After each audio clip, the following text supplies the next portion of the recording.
Ռուսաստանի Դաշնության միգրացիոն օրենսդրությունում սպասվում է հերթական փոփոխություն։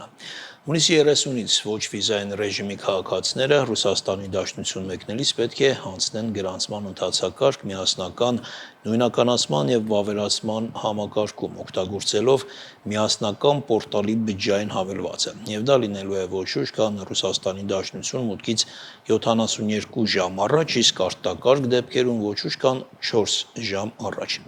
Ռուսաստանի Դաշնության միգրացիոն օրենսդրությունում սպասվող այս եւ մյուս փոփոխությունների նա վերջին շրջանում արդեն կիրառման մեջ դրված կարգավորումների մասին կզրուցենք Հայկական Կարիտաս կազմակերպության միգրացիոն ծրագրի փորձագետ Տաթևիկ Բեժանյանի հետ։ Բարև ձեզ, Տիկին Բեժանյան։ Շնորհակալ ենք մեր հրավերն ընդունելու համար։ Սկզբում նախ այդ նոր սպասվող փոփոխությունից խոսենք, որը լինելու է հունիսի 30-ին, ինչի մասին է այն։ Իրականում սա պիլոտային ծրագիր է, որը երկու մասից է բաղկացած։ Առաջին փուլը սկսվել է դեռևս 2024 թվականի դեկտեմբերի 1-ին եւ տևելու է մինչեւ հունիսի 30։ Այն հատվածը, որը դուք ներկայացրեցիք, սկսվելու է հունիսի 30-ից 25 թվականի, ակնկալվում է մինչեւ 26 թվականի հունիսի 30-ը։ Նախատեսվում էր, որ առաջին փուլով, որը արդեն ուժի մեջ է, Մոսկվայի օդանավակայաններում եւ Մերձմոսկովյան Ժուկովսկի օդանավակայանում, ինչպես նաև Օրենբուրգի ցամաքային սահմանակետում օտարերկրացիների մուտքի պահին վերցնում են նրանց կենսաչափական տվյալները, մատնահետքի մասին է խոսքը, իսկ արդեն հունիսի 30-ից անձինք ձեր նշած բջջային հավելվածով, ROID հավելվածով նախապես կլրացնեն իրենց տվյալները, որից հետո իրենք կստանան հավաստող կոդ եւ միայն այդ կոդի արկայության պարագայում ոչ վիզային ռեժիմի երկրների քաղաքացիները կկարողանան մուտք գործել Ռուսաստանի Դաշնության տարածք։ Այլապես ուղղակի սահմանապահը կոդի բացակայության դեպքում թույլ չի տա, որ նրանք սահման հատեն։ Կոդը ստացել եմ արտասթեղության դա թույլտվություն է, բայց կարող է սահմանապահը նայել, չգիտեմ, օրինակ աչքերի գույնը դուր չկա մարդու կամ չգիտեմ, որևէ այլ ինչ-որ արտաքին տեսքը եւ դարձյալ արգելք լինի այդ պահին։ Այս պահին հիմա մինչև հունիսի 30 Այս պահին հենց հիմա այդպես է, չէ՞։ Հենց հիմա ունի սահմանապահ այդ իրավունքը իր հայեցողությամբ, եթե ինքը ունի ներքին համոզմունք, որ տվյալ անձը կարող է Ռուսաստանի Դաշնության անվտանգության համար սպառնալիք հանդիսանալ, թույլ չտալու, որպեսզի օտարերկրացին մուտք գործի Ռուսաստանի Դաշնության տարածք։ Ակնկալվում է, որ հունիսի 30-ից սկսած, քանի որ անձը նախապես կներկայացնի իր բոլոր տվյալները, այլևս դրա անհրաժեշտությունը չի լինի, որովհետև պատկան մարմինները, սահմանապահ ծառայությունը եւ մյուս գերատեսչությունները կստուգեն տվյալ անձի տվյալները, որից հետո եթե իրենք կգտնեն, որ տվյալ անձի մուտքը կարելի է թույլատրել, անձը կստանա կոդ, այլապես չի ստանա։ Սահմանապահից մեկ անձից արդեն ոչինչ կախված չի։ Այո, այլևս կլինի համակարգից։ Ավելի, քաղաքակիրթ տարբերակի։ Այլևս կլինի համակարգից կախված, ապա այս դեպքում կոնկրետ ինչ-որ տվյալներ են ստուգվելու։ Լավ, եթե ընդունենք այդ կոդը չի ստանում քաղաքացին 72 ժամ առաջ այդ հարցումից հետո, այդ դեպքում նրան տեղեկացվելու է պատճառների մասին, թե ինչու, այսպես ասենք, ձեր մուտքը Ռուսաստան արգելվում է։ Եվ եթե տեղեկացվելու է կամ չգիտեմ, չի տեղեկացվելու, անձը ինչ-որտեղ բողոքարկում ներկայացնելու իրավունք ունի։ Քանի որ համակարգը նոր է ստեղծվում, այս հարցերի պատասխանները դեռևս չունենք ցավոք, ակնկալվում է, որ հունիսի սկզբին, երբ որ արդեն համակարգը ամբողջությամբ պատրաստ կլինի, քայլերի հերթականությունը նույնիսկ ձեր նշած բջջային հավելվածը դեռ պատրաստ չի, փորձարկում չի անցել, որպեսզի մենք կարողանանք հստակ այդ հարցերին պատասխանել։ Դեռևս գիտենք, որ այն լինելու է գոսուսլուգի անալոգը օտարերկրացիների համար եւ դա լինելու է այն հիմքը, որի վրա հետագայում ստեղծվելու է օտարերկրացու էլեկտրոնային պրոֆիլը, որով ինքը կկարողանա գտնվել, բնակվել եւ գործունեություն ծավալել Ռուսաստանի Դաշնության տարածքում, այսինքն այս համակարգը ներդնելուց հետո հաջորդը լինելու է օտարերկրացու էլեկտրոնային պրոֆիլը, որի մեջ ներառվելու են բոլոր տվյալները օտարերկրացու եւ կենսաչափական եւ անձնագրային եւ իր բուրզնման տեղեկանքը եւ մատնահետքը եւ իր վճարած հարկերը, այսինքն այն ինչ հիմա ինքը ունի մի շարք փաստաթղթերի տեսքով, ամբողջական մեկ պրոֆիլի, էլեկտրոնային պրոֆիլի տեսքով է ունենալու։ Ես անկեղծորեն չեմ կարող ասել համակարգը որքան ընդունակ կլինի, որովհետեւ Ռուսաստանի Դաշնությունում բավական մեծ թվով միգրանտներ են տարեկան գալիս գործունեություն ծավալելու, աշխատելու, բնակվելու, չգիտեմ համակարգը որքան հզոր կլինի եւ արդյոք կունենա խափանումներ եւ այդ խափանումները ինչ հետևանքներ կունենան, բայց ամեն դեպքում սա այն է, ինչ դեռևս նախատեսված է, դեռևս չի փորձարկվել, ուստի կդժվարանամ ասել ինչ կլինի, ինչպես կաշխատի։ Կարող է ինչ-որ իմաստով սա տվյալ երկրի կամ երկրի քաղաքացիների վրա ճնշման ինչ-որ գործիք լինի։ Իրենք ասում են, որ սա միգրացիոն հոսքերը ենթատեքստ ունեցող հարց է, բայց դա ամեն դեպքում պատկան մարմինները նշում են, որ սա միգրացիոն հոսքերը կառավարելու համար նախատեսված գործիք է եւ քանի որ իրենք բավականին մեծ միգրացիոն հոսքեր ունեն եւ ցավոք վերջերս պարզվեց, որ նաեւ լուրջ թվով ունեն արդեն իսկ անօրինական կարգավիճակում գտնվող օտարերկրացիներ, որոնք տարիներ շարունակ բնակվում են Ռուսաստանի Դաշնությունում, բայց ունեն փաստաթղթերի խնդիրներ եւ շատ հաճախ չեն հայտնաբերվում, ուստի նաեւ չեն արտաքսվում եւ իրենք կարծում են, որ սա այն գործիքն է, որով իրենք կկարողանան կառավարել օրինական միգրացիան եւ սահմանափակել անօրինական միգրացիան։ Բայց իրականում հիմա Ռուսաստանում դեպի Ռուսաստան միգրացիոն հոսքերը մեծացել են, որովհետև ըստ տրամաբանության այդպես պետք է չլիներ։ Մի երկիր, որը պատերազմի մեջ է, մի երկիր, որը բազմաթիվ, այսպես սանկցիաների տակ է, ռուբլու կուրսով նաև պայմանավորված, այնտեղ առաջ չէ աշխատու շատ էր գնում, ռուսական ռուբլին բավականին արժեք ուներ, կարևոր էր, հիմա այդ կարևորությունը կարծես չկա, այսինքն ըստ իս այդքան հուշող տրամաբանական հանգամանքներ, գործոններ չկան, որոնք ենթադրել են տալիս, թե այնտեղ միգրացիոն հոսքերը մեծ են։ Միգրացիոն հոսքերը շարունակում են մեծ լինել, որքան էլ դա տարօրինակ կհնչի, ամեն դեպքում նրանք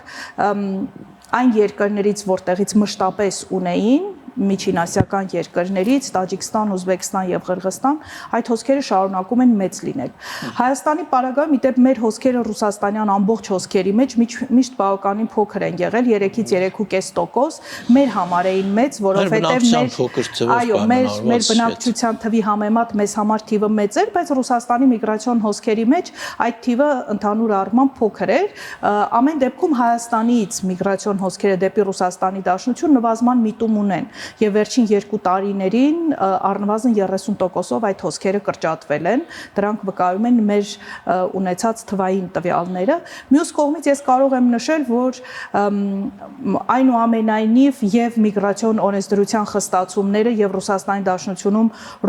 ռուբլու կուրսի նվազումը հատկապես ազդել են մեր երկրից միգրացիոն հոսքերի վրա։ Իսկ որքան էլ տարօրինակ հնչի, միջինասիական երկրներից այդ հոսքերը շարունակում են մնալ ակտիվ։ Եվ հետաքրքիր է նաև թեև նշեցիք դեռ շատ բան պարզ չէ, հայտնի չէ, բայց ամեն դեպքում այդ պրոցեդուրան, 72 ժամ առաջ հարցում անելու եւ այլն, հետո դրական կամ բացասական պատասխան ստանալու կամ այդ ձեր նշած կոդը ստանալու։ Սա միանգամյա պրոցեդուրա։ Ես նկատի ունեմ, օրինակ քաղաքացին կարող է 1 տարվա ընթացքում 10 անգամ գնա Ռուսաստան, տարբեր ժամանակահատվածներով, տարբեր առիթներով, բարեկամների մոտ զբոսաշրջության եւ այլն կամ չգիտեմ, ինչ որ այլ նպատակով։ Ամեն անգամ ինքը այդ պրոցեդուրան անցնելու է։ Գնացի եկա 10 օրից էլի ուզում եմ գնալ Ռուսաստան, էլի պետք է հարցում արվի, էլի պետք է թե միանգամյան 1 անգամ ասենք 5 անգամ գնալ գալու համար գուցե։ Ու պայմանական ինչ որ թիվ եմ ասում։ Բայց այդպիսի տվյալ նշված չի այն հայտարարության մեջ, որը հիմա տարածված է։ Ամեն դեպքում հայտարարությունից պարզ է միայն, որ բացի Բելարուսի քաղաքացիներից եւ դիվանագիտական կառույցների աշխատողների ունենած ընտանիքի անդամներից մյուս բոլորին վերաբերվելու է։ Ամեն դեպքում տեքստից ենթադրելի է, որ յուրաքանչյուր անգամ պետք է ստանալ այդ կոդը։ Բայց ինչպես կաշխատի համակարգը, այս պահին կդժվարանամ ասել, քանի դեռ չի գործարկվել։ Խոսենք նաեւ այն կարգավորումներից, որոնք արդեն գործարկվել են եւ կարծում եմ որոշակի այստեղ արդեն եթե գոնե վիճակագրություն չունենանք, ապա ինչ-որ օրինակներ պետք է ունենանք։ Նախ նկատի ունեմ այն կարգավորումը, որը ապրիլի 1-ից մտցվեց եւ որը վերաբերում է օտարերկրյա քաղաքացիների հա կրթության, այսպես ասենք, իրավունքին, այսինքն եթե ռուսական դպրոցում միգրանտի երեխան չի կարող հանձնել այդ քննությունը ռուսաց լեզվի իմացության, ապա զրկվելու է ուսումը ստանալու իրավունքից։ Նախ եւ առաջ սա կրթության իրավունքի կարծես սա խախտման ցայտուն դեպք է, մյուս կողմից պայմանավորված է Ռուսաստանի միգրացիոն օրենսդրությամբ։ Մի ամսից ավելի գործում է այս կարգը, ինչ որ թվեր տվյալներ կան օրինակ հայ երեխաներ ազգությամբ հայ, Ռուսաստանում քաղաքացիություն չունեցող, որոնք դուժել են այս գործոնի պատճառով։ Այո, ազգությունով պայմանավորված չի բացառապես քաղաքացիությամբ, անշուշտ Հայաստանի Հանրապետության քաղաքացի երեխաներ արդեն կան եւ մենք ունենք այդ ահազանգերը, որ նրանք դպրոց չեն ընդունվել հենց միայն նրա համար, որ չեն հաղթահարել անցողիկ շեմը։ Ապրիլի 1-ից սահմանվեց ուժի մեջ մտավ այն օրենքը, որ օտարերկրացի երեխաները Ռուսաստանի Դաշնության տարածքում կրթություն ստանալու համար պետք է հանձնեն ռուսաց լեզվից քննություն։ Շեմը բավականին բարձր է 90%։ Տրված հարցերի 90%-ին եթե երեխան չի կարողանում պատասխանել, նա հնարավորություն չի ունենում կրթությունը շարունակելու ուսումնական հաստատություններում, տվյալ պահին դպրոցներում։ Ես չեմ կարծում, թե շատ ռուս ազգությամբ երեխաներ այդ 90%-ին կպատասխանեին։ Ամեն դեպքում խոսքը վերաբերվում է միգրանտ երեխաներին եւ եթե գանք կրթության իրավունքին, ապա իրենք օրենքը ընդունեցին եւ առաջնորդվում են օրենքով եւ Պետդումայում ընդամենը մեկ падգամավոր դեմ քվեարկեց այս օրենքին, մնացած բոլորը կողմ էին, որ անպայման ռուսաց լեզվի քննությունը պետք է պարտադիր հանձնեն օտարերկրացի երեխաները, որպեսզի կարողանան Ռուսաստանի Դաշնությունում կրթություն ստանալ եւ դա բացատրում էին նրանով, որ կան դասարաններ, որտեղ օտարերկրացիները բավականին թիվ են կազմում եւ նրանց ռուսաց լեզվի չիմացությունը խոչընդոտում է երեխաների կրթության որակին, այսինքն ուսուցիչը չի կարողանում պատշաճ կարգով դասը վարել, որովհետեւ երեխաների մի մասը ուղղակի չի հասկանում ինչ է ասում տվյալ ուսուցիչը։ Ես չգիտեմ արդյոք արվել է հետազոտություն, ունեին հիմքեր թե ոչ, թե դա ընդամենը կարծրատիպ էր կամ պարզապես падգամավորների ցանկությունը, ամեն դեպքում այս օրենքը ընդունվել է եւ քանի որ այն օրենքի մակարդակով է ընդունվել, ուստի նաեւ որպես օրենք ինքը կիրառվում է եւ խոսել, որ կրթության իրավունքի խախտում է տեղերում, իրենք արդեն օրենքով սահմանագրել են եւ օրենքով շարժում են առաջ։ Նոր փոփոխությունը վերաբերում է միայն այն երեխաներին, ովքեր նոր են ընդունվելու դպրոց, այդ ռուսական ինչ-որ դպրոց եւ այնտեղ հենց ընդունվելու պահին պետք է ռուսաց լեզվի իմացության գիտելիքները ստուգեն։ Դե նաեւ այն երեխաներն, որոնք տվյալ դպրոցում սովորում են, ասենք 3 տարի սովորում են, հետո անկարծ որոշեցին, թե ռուսերենի իմացությունը պետք է ստուգել այդ երեխայի, հետո նոր որոշել, նա շարունակելու այդտեղ կրթվել թե ոչ։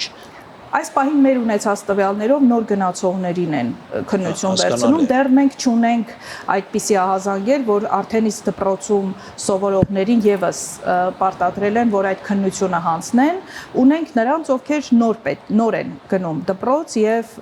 նրանցից արդեն վերցնում են այդ քննությունները։ Այսպես ասենք, պայմանական պատիժը, կիրառվում է բոլոր այն երեխաների հանդեպ, ովքեր նույնիսկ ընտանիքներում չունեն, կացության խնդիր կամ փաստաթղթային խնդիր, այսինքն ամեն ինչ նորմալ է, ամեն ինչ կացության իրավունքը ունեն, այդ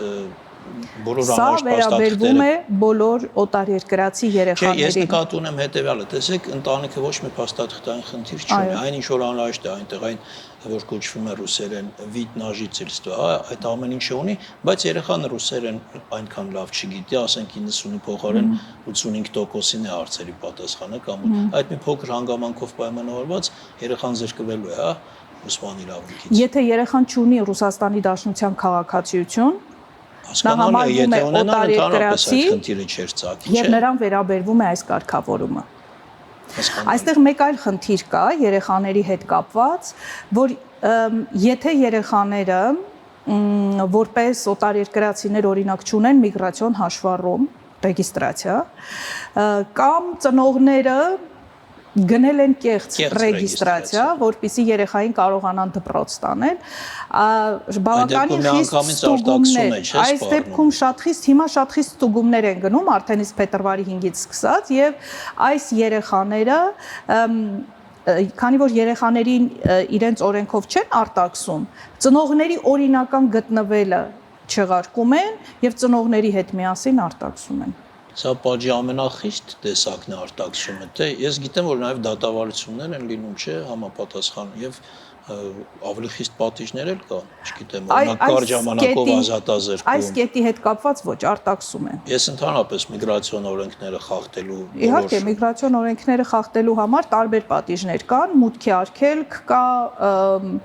լավագույնը, որ կարող են ունենալ մեր քաղաքացիները, արտաքսումն է, ոչ թե միգրացիոն բանտում սպասելը, թե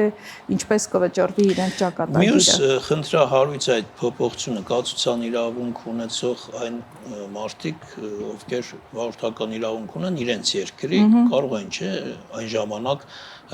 ուղղակի այդ վարորդական իրավունքը փոխանակել Ռուսաստանի Դաշնության, առանց քննության։ Հիմա այդ մարդիկ եւս պետք է քննություն հասնեն, վարորդական քննություն, ոչ ռուսաց լեզվի իմացության։ Ոչ, վարորդական իրավունքի քննություն եւ ստանան Ռուսաստանի Դաշնության վարորդական իրավունք, որպեսզի կարողանան Ռուսաստանի Դաշնությունում վարորդ աշխատել։ Գիտեք, սա վերաբերվում է ոչ թե անձնական մեքենան, անձնական կարիքների համար վարելուն, այլ վարորդ աշխատելուն, որովհետեւ Ռուսաստանի Դաշնությունում բոլոր օտարերկրացիները, այդ թվում Հայաստանի Հանրապետության քաղաքացիները, կարող են վարորդ աշխատել բացառապես այն դեպքում, եթե իրենք ունեն Ռուսաստանի Դաշնության վարորդական իրավունք։ Դա վերաբերում է եւ մարդատար եւ բեռնատար ավտոմեքենաներին։ Եվ նախկինում ժամանակավոր բնակության իրավունք եւ կացության կարգավիճակ, այսինքն ՌՎՊ եւ վիդ նա ժիծեստվա ունեցողներին թույլատրված էր, որպիսի իրենք առանց քննության փոխեն իրենց ազգային վարորդական իրավունքը, որը իրենք ստացել են վերջին 3 տարվա ընթացքում, ոչ ավելի վաղ, վերջին 3 տարվա ընթացքում, կարողանան փոխանակել։ Հիմա պետք է հիմա պետք է վարորդական վկայական ստանալու համար քննություն տան։ Այդ հարցով չունենք դիմողներ, այլ հարցերով ունենք, այդ հարցով չունենք դիմողներ։ Եվ վերջում Տիկին Բեժանյան, Միացյալ Նահանգների եւս այսպես խիստ միգրացիոն քաղաքականություն է վարում, նաեւ հատկապես նոր վարչակազմի օրոք այս մասով կան ինչ-որ փոփոխություններ, որոնք ուղղակի ազդում են մեր քաղաքացիների վրա, նրանց ովքեր Միացյալ Նահանգների հետ կապ ունեն, այսպես ասած գնալ-գալ ունեն եւ հավակնություններ ունեն կյանքը այնտեղ շարունակելու, այս մասով կան ինչ-որ դիտարկումներ, նորություններ, նկատառումներ։ Ամեն դեպքում պետք է հաշվի առնել, որ որևէ պարագայում, որևէ օտար երկիր չի կարելի գնալ անօրինական ճանապարհով։ Եվ գտնվել այդ երկրում նույնպես ցանկալի չի, որ լինի անօրինական, որովհետև ինչպես տեսանք, բոլոր երկրները պայքարում են իրենց երկրներում անօրինական միգրացիայի դեմ։ Ուզում եք գալ բնակվել, խնդրեմ, օրինական ճանապարհներ կան, օրինական ճանապարհով եկեք եւ բնակվեք։ Ես մյուս կողմից ուզում եմ նաեւ Հայաստանին դիտարկել։ Մեզ համար էլի բնականաբար ցանկալի չէ, որ Հայաստանի Հանրապետությունում լինեն անօրինական միգրանտներ, որովհետև դա բերում է սևով աշխատանքի առանց հարկերի վճարման, բերում է շահագործման հնարավորության, հանցավորության բարձրացման, այնպես որ ինչպես Հայաստանը, այնպես էլ մյուս երկրները ցանկանում են, որ իրենց երկրներում լինեն օրինական միգրացիոն հոսքեր, կառավարելի միգրացիոն հոսքեր եւ լինի կանոնավոր միգրանտների գտնվել տվյալ երկրներում։ Եվ եթե կա ամենավերջում Ռուսաստանի Դաշնությունից, ասենք, 1 տարվա ընթացքում ինչքան Հայաստանի քաղաքացի արտաքսվել։ Արտաքսումների տվյալ չունեմ այս պահին, բայց մուտքի արգելք ունեցողների թիվը գերազանցում է 16000-ը այս պահի դրությամբ եւ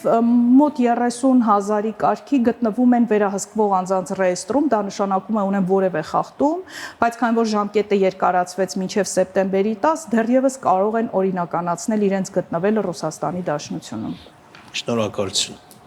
Այսքան արգել հեռուստատոներ, մեր հյուրն էր Տաթևիկ Բեժանյանը։